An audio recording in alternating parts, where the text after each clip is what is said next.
Imagine being dragged into a police station, placed under caution not because you revealed state secrets, not because you incited violence, but because of your words online. Katie Hopkins now claims she could face prison for her posts. Think about that. In Britain, in 2025, the birthplace of Magna Carta reduced to interrogating citizens over opinions. If it can happen to her, what do you think they can do to you? Katie Hopkins revealed she was arrested and questioned under caution by officers 3 weeks ago. The reason? Online posts branded offensive and inflammatory. Not violent, not treasonous, opinions. And she is not the only one. Lucy Connelly, an ordinary mother and childminder from Northampton, wrote a furious online message after the tragic murder of 3 young girls in Southport last July. Her post went viral, reaching over 310,000 views before being deleted. Weeks later, she was arrested, charged with inciting racial hatred, and handed a 31-month prison sentence. She served nearly a year, released only this August on license. Connelly herself says she was treated as a political prisoner. Grassroots movements, legal scholars, and even some MPs now argue Britain is slipping into a censorship regime, where thought is policed as harshly as crime. This is where the story begins. Jane, the arrest of Hopkins is shocking enough, but Connelly's case truly drives the point home. She was not a celebrity. She was not an elite figure with influence. She was a working mother, and her angry post turned into more than 10 months in prison. If that can happen to her, the boundaries are eroding for everyone. And that is precisely what critics of Starmer's government are highlighting. We are told this is about public safety. We are assured this is to reduce harm. Yet there is one glaring issue. Safety from what? Is safety defined as being shielded from offensive words?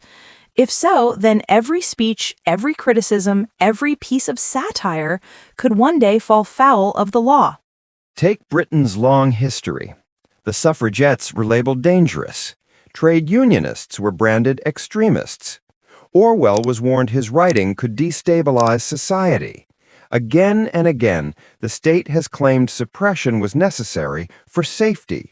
Yet history vindicates the rebels, not the enforcers. Are we repeating the same story, only this time online?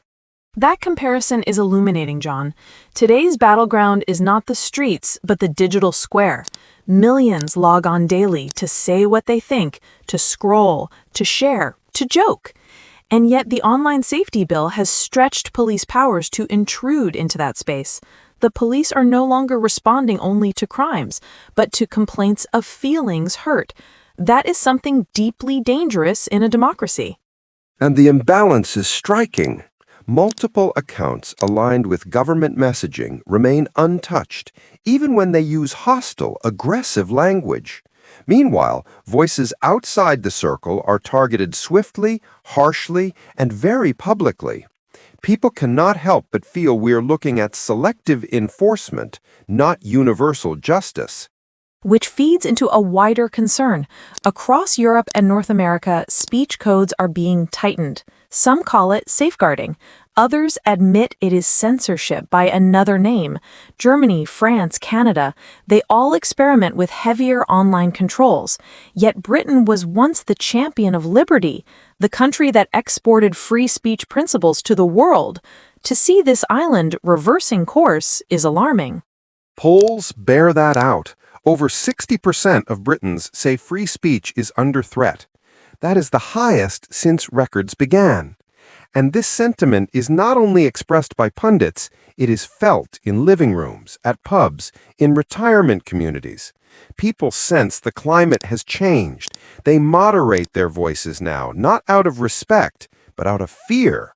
Fear of arrest, of losing a job, of public shaming, and that climate depresses conversation itself. Citizens ask, is my opinion safe to share?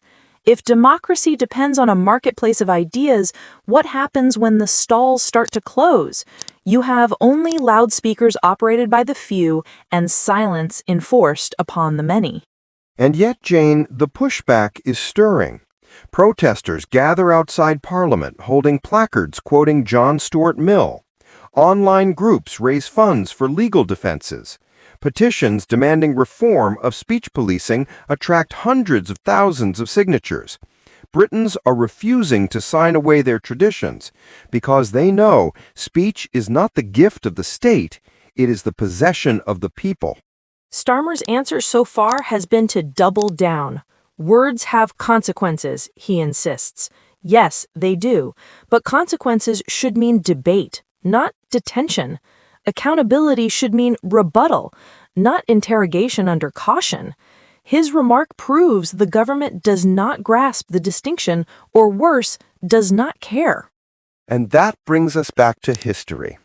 The levelers in the 1600s, the pamphleteers, the suffragettes chanting in the streets, Orwell's pen scratching by dim light, all were opposed by leaders assuring citizens it was for their own benefit. Safety, protection, stability. Today, the phrases are the same, only dressed in modern clothes like online harm and hate speech moderation. But the script itself has not changed for centuries. And every time, the establishment claimed permanence. Yet they lost. Words break through walls. Ideas cannot be handcuffed. And Britain, for all its flaws, has always come back to that stubborn fact: speech survives. The question now is simply how much damage will be done before the tide turns once again. And that is why the Hopkins interview under caution matters far beyond her personal case. It is a signal flare, warning everyone that the state now feels entitled to judge, to silence, and to punish opinion itself. Today it is her, tomorrow it could be any one of us. So, what do you think?